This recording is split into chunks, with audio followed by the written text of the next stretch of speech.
So, it's been a minute, obviously. It's been 2 months since the last video, and I feel really zoomed in here. Let's just get into the swing of things. So, last 2 months I've been absolutely hammering away at the knives. I have not given up, which is not my usual operating procedure, so it's good that I haven't given up, obviously.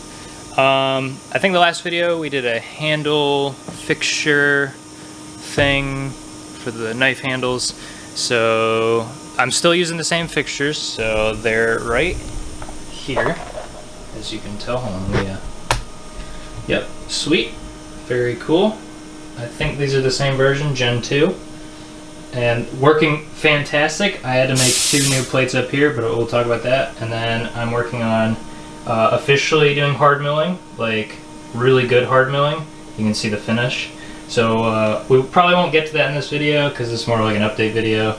And then I made this awesome fixture for the pivots because I'm making pivots now, and the lock bar inserts. Another video probably. I have to remake this thing. I think I'm gonna do that today. And yeah, let's see. I got this fixture plate from Saunders Machine Works, pretty cool. Made a riser for the OTS. Pocket clips coming out fantastic. I don't have the example on me, but I basically rewrote the tool paths. Took me like 4 days, but we got super good pocket clips. So I will do a video on that because it's actually really cool.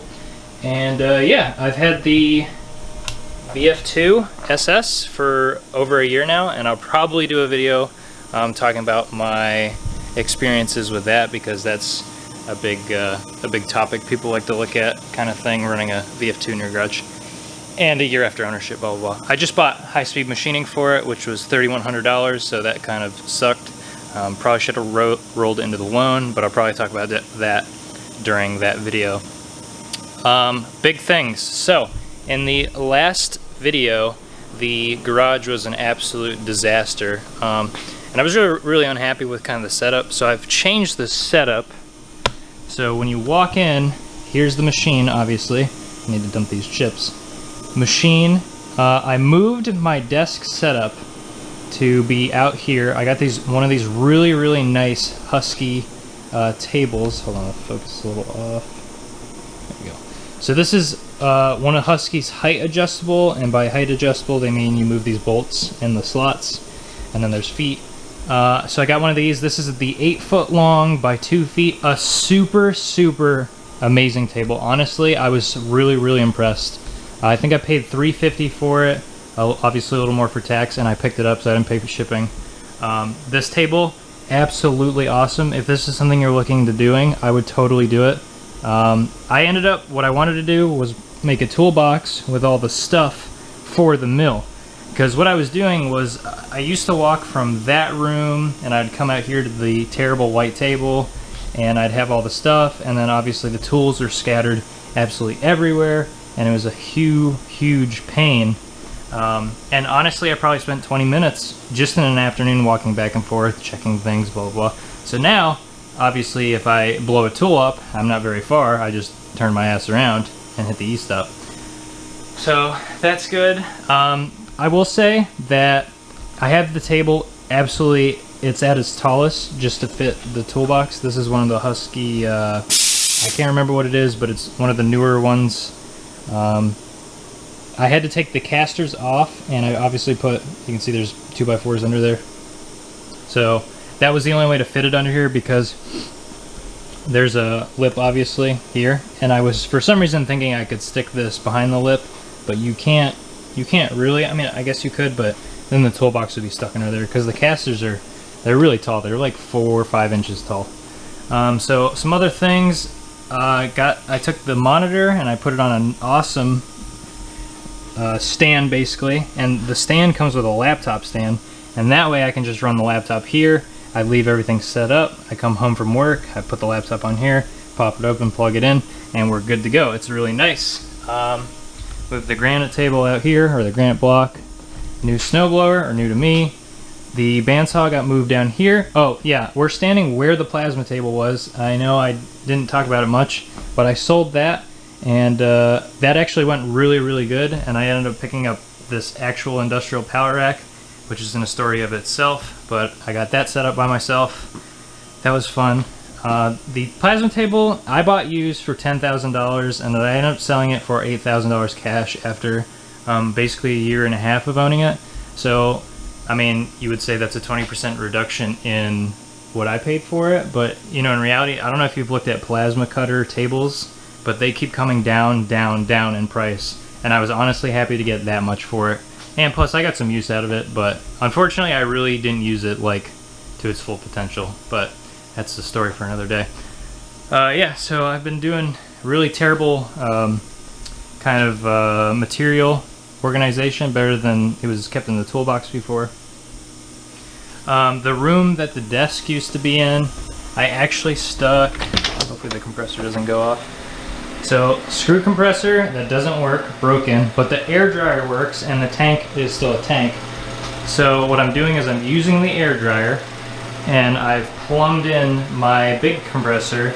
It basically fills the screw compressor tank and uses the air dryer. And then it's all plumbed out, and then it goes obviously out to the machine and everything via some more dryers. And I obviously have auto drain on there. And yeah, just quick side note, if you got compressors like this, make sure to change the oil and air filter pretty regularly. I have a hard time saying that word, so yep. But that's what I turned this room into. It's more like a mechanical room now, and it's kind of nice because in the winter it gets hot in here, and then I don't have to, well, we can use the heat through like a fan through the window, but in the summer it gets hot in here and I can separate it with the door, and that way the mini split has less volume to cool down, so that's good. And it keeps the heat in that room, which is also good. And probably the biggest benefit is the actual noise reduction, which obviously huge benefit. So moving on around the room, our terrible white table that I was using as a machine table is now the anodizing table, and this, I got this kind of down pat. So I will do a video on anodizing itself. I have a homebrew formula for multi-etch. So if you're into anodizing at all, you all know about multi-etch, and it's basically this really good etchant for titanium. Works incredibly well. Like, I can get some amazing vibrant colors, but it's pretty expensive. So there was a Reddit post about the actual formula, and I ended up taking that and then downsizing it to a 1 liter mix. And yeah, so I'll talk about making your old multi-etch and then do an anodizing video. So yeah, it works super good. And then obviously I just have the ultrasonic cleaner in a box because it's really loud and annoying. Car toolbox, this is all the car tool stuff, just another toolbox. Then I have the furnace, kind of the furnace setup. So I made quench plates. Obviously this is where you do quenching. Here's the rolls to cut the actual steel for the packets, if you will, foil packets. Got some of these gloves. These work pretty good. They're like, what do you call it? They're non-cut gloves. They're like, so you don't get cut. They work pretty good. I think next time they're like nylon, I think. They work really good. You can't get cut on the edges like normal gloves. They don't like tear or anything. But I think I'm gonna get chainmail ones next because the stainless is crazy abrasive, or crazy sharp. And yeah, let's see. Last thing, here's the old desk. I'm actually selling it. The belt grinder, working really good. I still suck at sharpening, so I have this all set up. I got this flat platen, but I don't think I'm gonna use it, unfortunately, but I have it, and that's really it. Let's see, belts, that thing's getting sold. Last thing, tank. I've been having issues with coolant growing things, so I put a new blower motor inside the tank. It's an aquatic blower motor, so it blows you know, liquid. Then I got this skimpy oil separator off eBay. You can buy them on the website, but you can see it's doing a pretty decent job of separating oil. I will say, if you have a foaming issue, this thing will pick the entire tank's worth of coolant up and dump it in this bucket. And to stop coolant from foaming in your tank, what I do is that blower motor actually causes the foam to not happen. And obviously the foaming happens when it's agitated, falling from its, you know, waterfall and then through the screen and everything. And yeah, I had an issue with the coolant setup. I remember I was running the other filter, and I had an issue. I was tired. The filters kept clogging up, and when the filters clog up, your coolant pressure degrades like astronomically at the machine. So what I ended up doing was trying to take the filter off. I ordered the filter housing. I ordered new filters, and the filter housing actually cracked in my hands, and so I made a knee-jerk reaction and actually ordered like the new filter housing, if you will, it's all from McMaster. But I'm starting to think that I don't like the bowl type system, because it's like I leave the machine to run at overnight, and I'm still close. I'm just in the house, obviously, and it like I think about it like it's kind of like almost a weak point in the system. So if something was to fail in that filter head and start to leak everywhere, well, I would literally have 50 gallons of coolant all over my floor, and it's not level, and so it would go everywhere and probably out the door kind of thing. So I've been thinking I'm probably going to return the new setup, which is the old setup. And John Grimsmo there's an Instagram post he made a while ago about a bag type filter. I think he made a video about it too.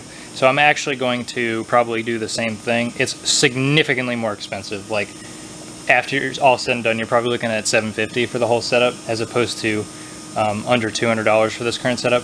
But I will say that now that I'm starting to like be able to run parts, I need like reliability out of the system, and I would like it still filtered. So that's kind of something I'm looking at doing after I pay off this high speed machining, which was, like I said, $3,000. So roll into the loan if you're doing that.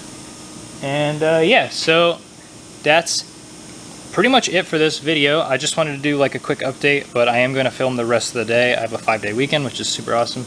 I'm going to film the rest of the day. We're doing some hard milling on the backside. Like I said, I had to remake that fixture.